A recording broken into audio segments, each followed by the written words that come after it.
Hello, everyone, and welcome back to another episode of The Push with Nick and KP. We are back once again to bring you a weekly recap, this time of Friday Night SmackDown, which was recorded on Tuesday night but is being shown tonight, which is June 26th at the O2 Arena in London. Just recorded early so the talent could get over to Saudi for tomorrow's Night of Champions. We kick off the show with a little bit of Whoop That, our men's United States champion, Mr. Trick Williams. Trick goes on to say that he's sorry he missed last week's SmackDown, but he had a good reason for it. It's because he was in Jamaica getting married to Lash Legend. Happy for you, Trick, but I simply ask that next time you miss a SmackDown, you do me a favor and make sure it's not the show that I'm attending live, please, and thank you. But in all seriousness, Trick goes on to address his next opponent, the absolute Ricky Saints. Ricky is no Trick Williams on the mic, but he gets in a few shots here and then asks when he takes that U.S. title tomorrow if Lil Yachty comes with it. Saint then lands a cheap shot on Yachty and Trick when the opportunity presents itself. Our first match of the evening has Alexa Bliss and the Women's United States Champion Tiffany Stratton going 2-on-2 with Michin and B-Fab. Even though Alexa and Tiffany didn't seem to be too thrilled working together, they had some pretty good chemistry here. Tiffany is about to seemingly win the match, but Jade Cargill comes from out of nowhere and takes out Stratton, and B-Fab takes advantage to surprisingly get the win and pin over Tiffany Stratton for Michin and B-Fab, even with the assist. A bit surprising in the result there. After the match, Chelsea Green comes down for the assist and does so in the most Chelsea Green fashion, but it was effective in the end and many facets, kind of chasing off the heels here, but also pissing off Jade Cargill, which results in a one-on-one match later in the evening. In a backstage segment, we see Tala and Tama officially leave Solo's MFT after getting word from the elders. It'll be interesting to see how that story continues to unfold, as Solo was less than pleased with this announcement. The next match of the evening has Nathan Frazier going up against the AAA Cruiserweight Champion and Rey Fenix for that championship being on the line. Few people can match Rey Fenix's abilities in the ring, but Nathan Frazier is one of them. It was a bit strange how Frazier wasn't rooted for, treated more as a hometown hero here, being 14 miles away from Frazier's hometown. Regardless, this is awesome chance multiple times throughout this one and definitely match of the night here, and rightfully so. This was a ton of fun. In the end, Phoenix lands a Mexican muscle buster to get the win, and still our AAA Cruiserweight champion is Rey Fenix. Love this new kind of more consistent showing of the Cruiserweight champion and that of Rey Fenix. Obviously, just kind of helps the ability for me to like him, but who is criminally underrated, that is Rey Fenix. But I'm not just saying that for my love of luchadors. Even Michael Cole jokes a bit with Graves here saying, I want to get more AAA matches as well. But just the Cruiserweight division obviously is criminally underrated. Lots of good talent in there. At one point, showcased quite a bit, but just far from that day and age. But regardless, this is a really good contest, and I would not complain at all if we get to see more of these guys. Our next segment of the evening sees LA Knight come down to the ring after Solo's involvement in his win last week against Jimmy Uso, and he wants some answers, so he calls out Solo himself. Not long after that, we see Tala and Tama leave the MFT, so not too much time has elapsed in between. So you have to question if LA Knight even knew about this, but figured this wouldn't go well. Despite all that, Solo comes off as somewhat vulnerable here, and whether you buy all that or not, that's up to you. But Solo says the enemies of my enemies can be my friends because he has nothing left to lose.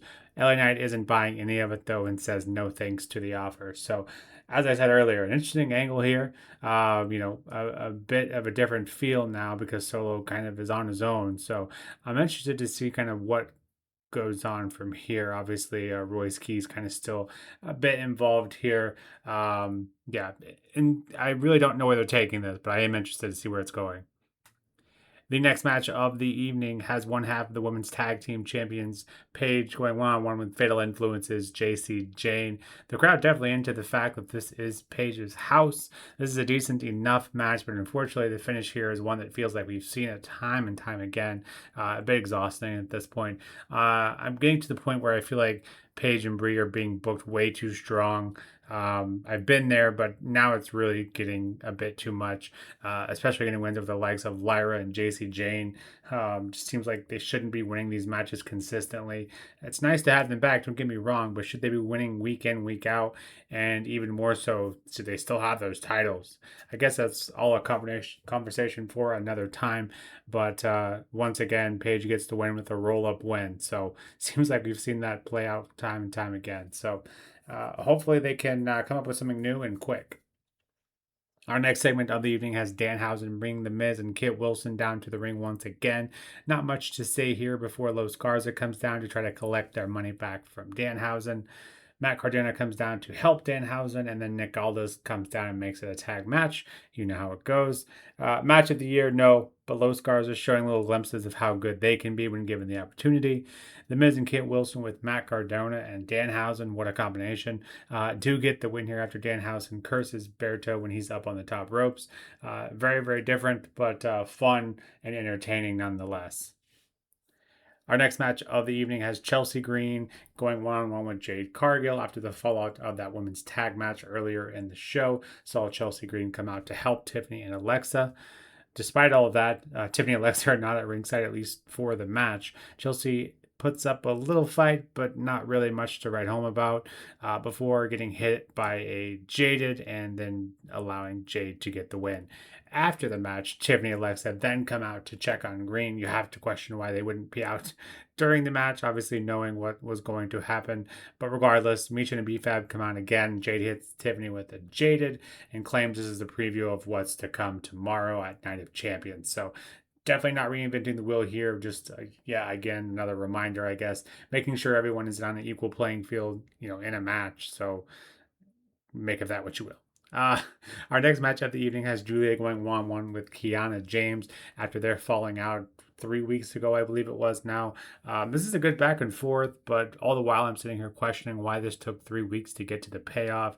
And honestly, although it was a good match, probably could have used a bit more emotion, given, the circumstances here.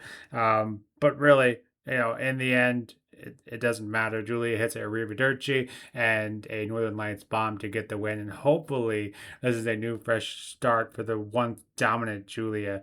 After the match, however, we do see Julia's celebration cut short as she is attacked by a debuting, finally, Blake Monroe.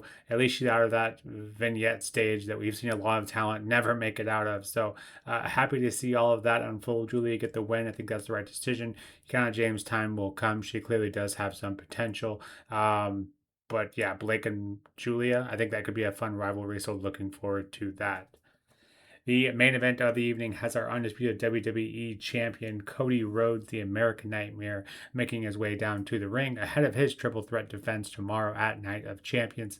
Cody doesn't get much time to talk here before one of his opponents, Sami Zayn, comes out, tries to clear the air once again on how his officiating last week.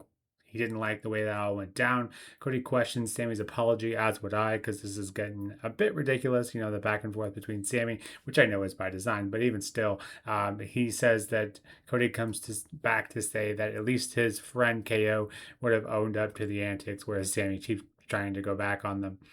Sami then comes back and says if we're going to go low, if it wasn't for him, Cody wouldn't still be champion. So then enters the ring general Gunther, who questions the drama and says the only thing he cares about is that title. Then enters one of the King of the Ring finalists, Jey Uso. Jey fires up a couple of warning shots before a brawl ensues, and Jey and Cody stand tall for a moment before the other King of the Ring finalist, the ruler, Obafemi, joins the conversation and arena. Oba struts down the ramp but says absolutely nothing, and such a unique character in that it's still effective even when he says nothing. The other competitors for either the King of the Ring or the Undisputed WWE Championship match end up trading some blows, and we get teased with a few possible matches come SummerSlam. But in the end, Cody stands tall, and Oba climbs into the ring and stands face to face with the American Nightmare. A great main event segment here, probably the best segment of the evening, I would say. Usually, I'm not a huge fan of main event segments as opposed to matches, but this does a great job of hyping us up both for the men's matches, including the King of the Ring and the WWE Undisputed Championship match. I love Jey Uso's new warning shots. I like that quite a bit. And then everyone is kind of playing their part here. Honestly, I have no idea where they're going to go. Obviously, the last thing we saw was Cody and Oba. Fine with that. Also fine with Gunther and Oba. Also fine with Sammy and Oba. So honestly, I don't really have any complaints here. Jay obviously continuing to hit his stride, whether you like him or not. He's getting a great reaction from the crowd. So, yeah, overall, SmackDown, this did have a lot of go home vibes to it. And if you've been on social media at all this week, you probably had a few things spoiled for you. This is the disadvantage of a pre recorded show.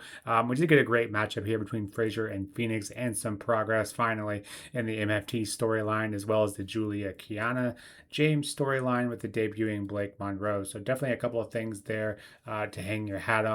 We also saw a really great main event segment, as I just alluded to. Other than that, there are lots of reminders of our card tomorrow, which does look great on paper. And if you haven't yet checked out our predictions video, you still have time to do so. We encourage you to do just that. Otherwise, this has been the latest SmackDown recap. We'll be back tomorrow. We'll be watching Night of Champions live, and we'll be doing reactions immediately after that. We don't get to do that a ton with KP and I time difference, but looking forward to doing that, and hopefully that main event lives up to the hype, or the event overall lives up to the hype. As I said, it does have a lot of potential on paper. But enough from us over here at The Push. What did you make of this episode of SmackDown? Are you looking forward to Night of Champions? We'd love to hear from you in the comments below.